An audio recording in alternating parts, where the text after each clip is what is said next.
Living within the Marvel Cinematic Universe might seem like a cool idea at first glance. Imagine waking up in a place where superheroes are real. That would be so awesome. But when you think about it for longer than about 10-ish seconds, suddenly living there starts to sound really horrible.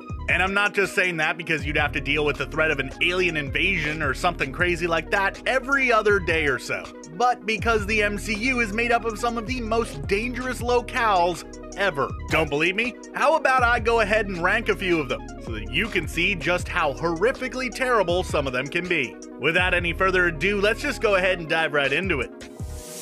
On the surface, the town of Westview looks like just your run-of-the-mill medium-sized town in New Jersey. Nothing all that special or dangerous about it. And for most of its history, that has been the case. That is, however, until Wanda Maximoff moved into town and turned it into her own little slice of hell. As if living in the suburbs wasn't bad enough already, being mind-controlled into living out Wanda's odd sitcom fantasies makes it borderline unbearable. That being said, living in Westview isn't exactly deadly. Sure, if you go there, you might have to undergo some light torture and trauma, but no one actually dies because of what's going on there, which is why it's at the very bottom of this list. Still though, not a place that I would really choose to go willingly.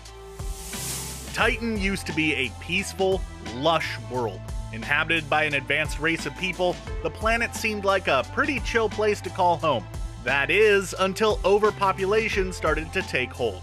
This led to multiple wars and conflicts amongst the people who lived there, which caused the planet to become completely uninhabitable and shifted 8 degrees off of its axis. Now, it's nothing more than a barren, desolate world where no life can exist. And as if that wasn't bad enough, during his battle with the Avengers, Thanos wound up shattering its moon and used it as a weapon against the heroes. And who knows what kind of effects that could have on the planet moving forward. Probably just made it even more unlivable. So yeah, maybe don't go to Titan if you want to relax and not starve. Definitely not a good vacation spot. Take a second to think of the classic image of a seedy, disgusting city overrun by crime and devoid of all justice. Now, take that image and stretch it over an entire planet and put an eccentric tyrant as the leader of it. And you've got a pretty basic understanding of why Sakaar is such a terrible place to be. Odds are, if you live here, you are either a slave, who will probably ultimately be forced to fight in the Grandmaster's arena, a slave trader, or someone who just spends their life scavenging for scraps in order to get by. Doesn't help either that the entire world is just absolutely covered in trash, deposited there by wormholes that dot the surface of the planet. At least all of the junk ships will give you a place to hide once the Grandmaster decides it's time for you to not be alive anymore and sends his goons after you. Listen, if you're in the Red Room facility, that means only one of a small handful of possibilities. 1, you work for an evil organization that is okay with the idea of utilizing brainwashed child soldiers. In which case, how do you sleep at night? 2nd, there's a chance that you are one of said brainwashed child soldiers, which honestly is something so horrific sounding that I honestly think I'd personally rather be dead than have to go through that. Or there is a chance that you're a prisoner, in which case you have a lot of torture and interrogation to look forward to before you are more than likely ultimately taken out when you are of no more use to the Red Room. Basically what I'm saying is, it's a pretty horrible and cold place to find yourself. Luckily, doesn't really exist anymore, as Black Widow and crew blew it up at the end of her solo film, so there is that. Also, it just doesn't exist because it's not real anyways.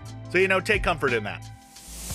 Look at Vormir and just try to tell me that this remote, barren wasteland isn't a rough spot to find yourself. For at least half of the people who step foot on this planet, it winds up being their final resting place, due to the fact that in order to claim the Soul Stone, one must first give up that which they love the most. So, it's a planet that's entire gimmick and reason for being there at all requires a major sacrifice. That's bad enough as is, but when you couple that with the fact that this sacrifice leaves the person's soul trapped here for all eternity, with absolutely no hope of bringing them back, even with the full power of the Infinity Stones, and suddenly, this is about as bad as it gets. And I mean, even if you manage to not be the one sacrificed for a glowing orange rock, the only person that you have to talk to on the entire planet is an old German dude with a bad complexion who talks like he has only had a thesaurus to read for the past 80 or so years.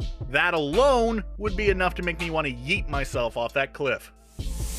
You know, it's bad enough when you visit a place where every living thing on the surface wants to see you turned into a pile of bones, but what about when you go somewhere where the planet itself wants you dead? Well, that's what happens when you step foot on Ego, the living planet.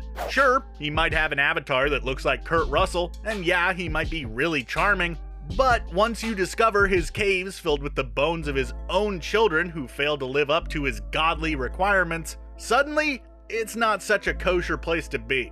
Making things worse is the fact that, because the planet itself is Ego, he has control over everything in the environment, so there's literally nowhere you can run to escape his grasp. It took the combined effort of the Guardians of the Galaxy, including a fully powered up Star-Lord, in order to stop him. What good would just a normal person do against such unstoppable rage? Answer: not a lot. Don't go to Ego.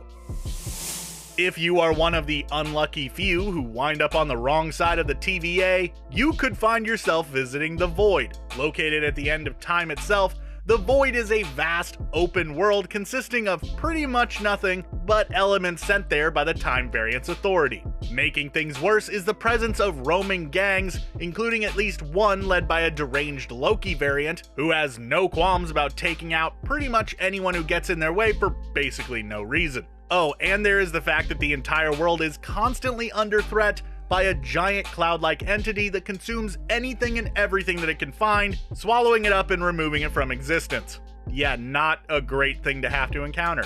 And seemingly the only way to escape this place is via technology from the TVA itself, which, if you find yourself there in the first place, you probably can't count on them ever coming to help you.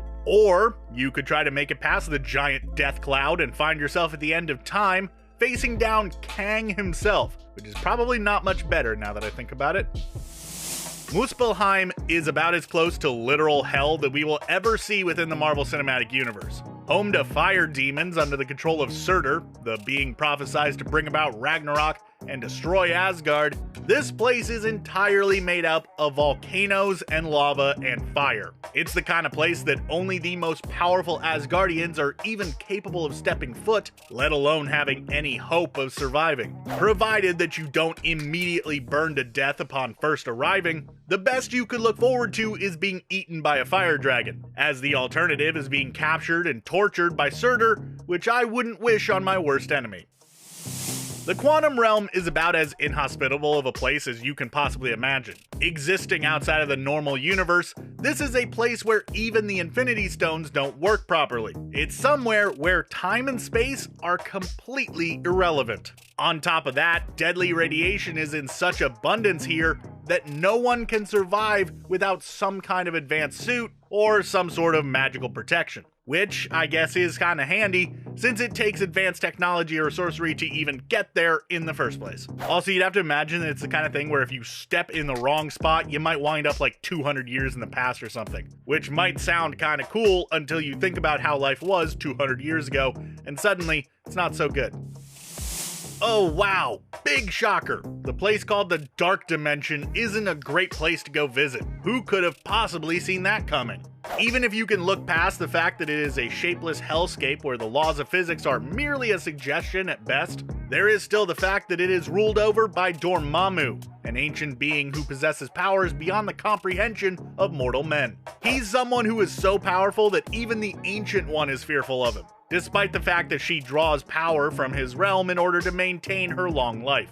But on top of being super powerful, Dormammu also appears to be omnipresent within the Dark Dimension. So even if you did decide to venture there for whatever reason, it wouldn't be long before you'd find yourself face to face with him. And odds are you wouldn't have a time stone to help you out there. So that conversation probably wouldn't go super well. Assuming, of course, that he doesn't just vaporize you immediately without even bothering to talk to you. Someplace where you could be wiped from existence as soon as you even step foot into it? Yeah, that is definitely the most dangerous spot in the MCU. Hey there everybody, I'm John Aljets. I made this video and I want to know what you think. Which of these locations would you like to visit despite the danger? Would you include any that I didn't? Let me know in the comments down below or shoot me a response over on Twitter. I'd love to hear from you. Thanks for watching and be sure to subscribe to CBR for even more great videos just like this in the future.